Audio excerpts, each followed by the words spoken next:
Hey, what's up guys? It's Nasir from Valorant. The changes mentioned in Valorant 9.10 patch notes will be deployed to your client throughout October 19th and 20th, 2024, depending on where in the world you play the game. This video provides the complete Valorant 9.10 patch notes, as shared by the developer. All platforms, new armor, reg and shield. We want to expand the strategic and tactical possibilities within the Valorant competitive sandbox by introducing a new defensive option. Reg and shield has been added to the shop. Costs 650 credits. Damage absorption 25 HP. Regeneration pool 50 HP. Absorbs 100% of incoming damage taken before damage to health occurs. After a brief delay, the shield regenerates by draining any remaining points left in the regeneration pool. Agent updates. Cypher 1. Cypher has been a dominant force with his map-wide information gathering and powerful kill setups. Because Cypher's map-wide info is intended to be his unique strength, we want to target the efficacy of his kill potential. 2. We're adjusting the trap wire to increase the counterplay time window after hitting it so that there is more of a balance between a well-crafted setup and enemies deliberately trying to break trap wires. Additionally, this will help team compositions that have less utility to deal with unbreakable traps. 3. Cypher's ultimate has been extra powerful after adding the second reveal and the removal of time restriction on enemy corpses in patch 5.10,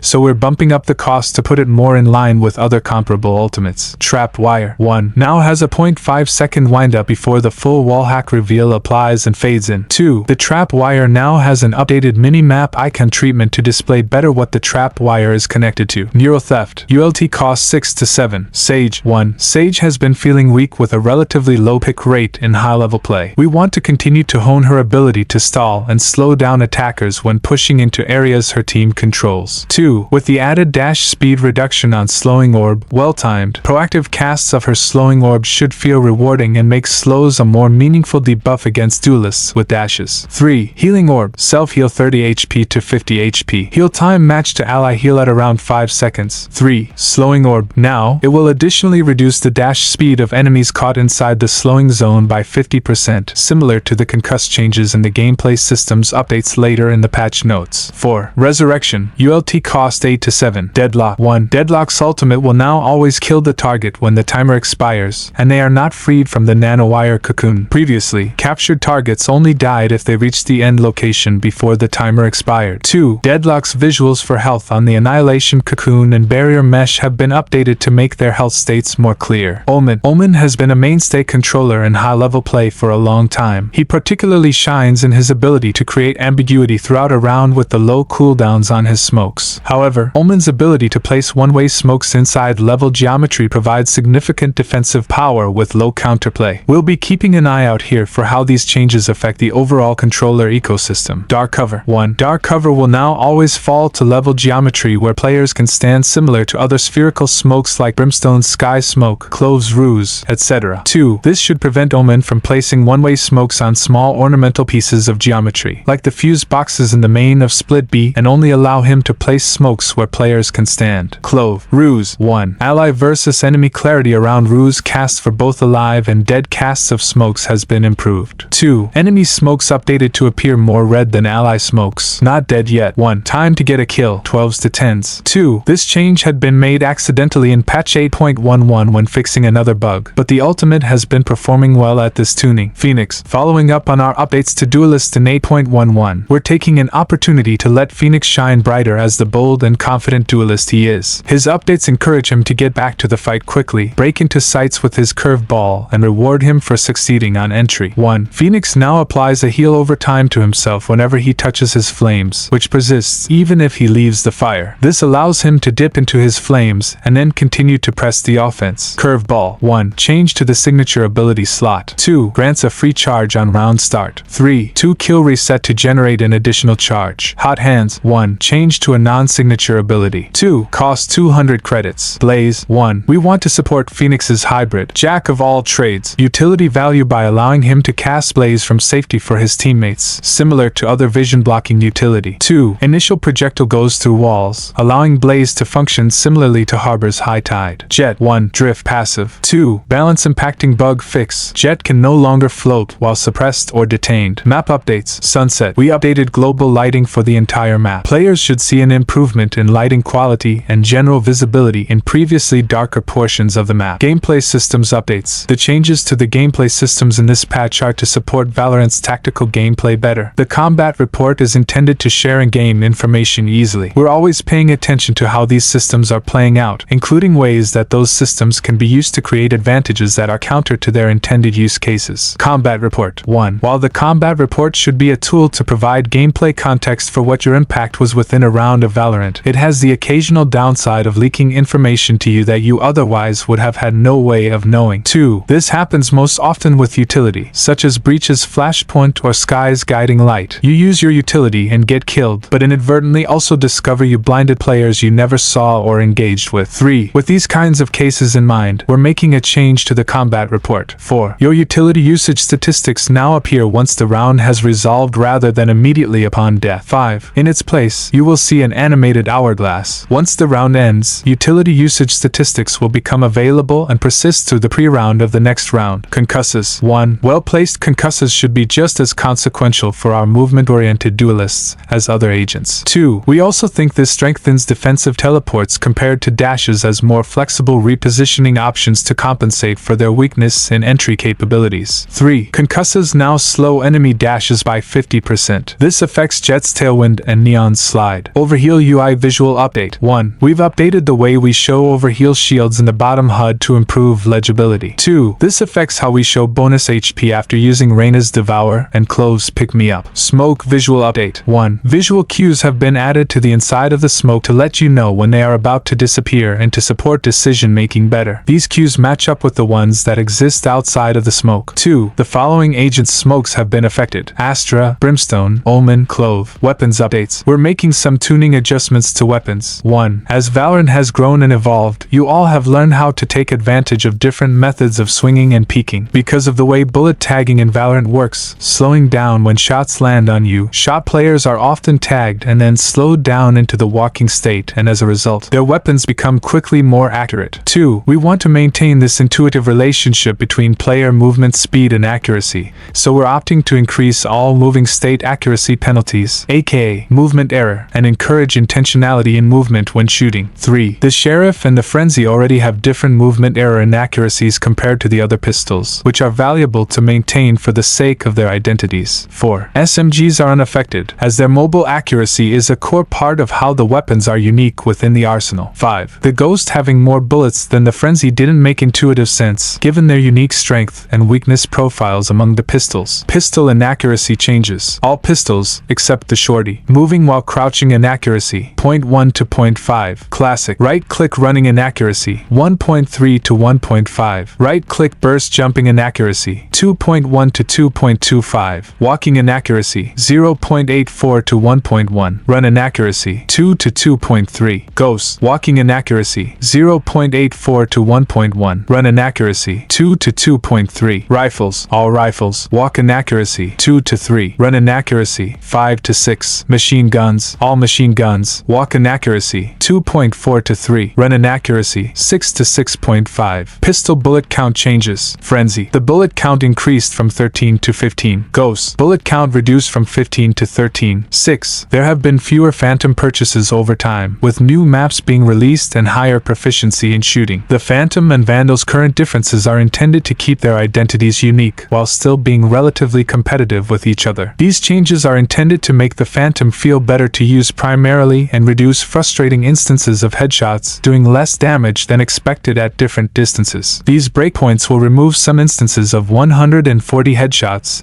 and all instances of 124 one headshots, excluding wall penetration. Phantom damage fall-off changed. Previously, 39 damage per bullet, 0 to 15m. 35 damage per bullet, 15 to 30m. 31 damage per bullet, 30m plus. Now, 39 damage per bullet, 0 to 20m. 35 damage per bullet, 20m plus. Bug fixes. Agents. 𝐊𝐞𝐞𝐩 fixed a bug with Alarm Bot where it did not play the proper reactivation ceremony and would instantly reactivate when 𝐊𝐞𝐞𝐩 re-entered its range. Clove fixed a bug where metal was hitting through level geometry. Maps fixed an issue where ambient audio elements were not playing pre-round for Pearl, Breeze, and Sunset. PC Premiere updates. 1. A visual divider on Invite Division standings was added that shows the cutoff for demotion at the end of stage E9A3. Teams below the divider after standings are finalized will be demoted promoted at the start of the next stage. 2. Added a message that notifies you if your team has qualified for playoffs. The first time you return to the Premier Hub after your team has met the qualification requirements, you'll see the message. 3. Added a contender eligibility expiration date on the Premier tab of the career page. Contender eligibility for 2024 expires at the end of stage E9A3. 4. To be a contender eligible in 2025, you and your team must perform a qualifying action in stage E9A3 or at any point in 2025. Qualifying actions include: 1. Play a weekly or playoff match on a team in the contender or invite division. 2. Reach Immortal 3 or higher peak rank in competitive. 3. Play in a playoff match in Elite 5. Bug fixes. Premier fixed an issue where games in a best-of-3 match were all listed as finals in Premier match history. Games are now correctly listed as Game 1, Game 2, or Game 3. Console bug fixes. Agents fixed an issue where sensitivity is severely reduced when using Jet and Ray's ultimate abilities until engaging focus. That's all for now. I'll see you guys in the following video. Thanks for watching. I am Nasir. Subscribe to my channel for the next update.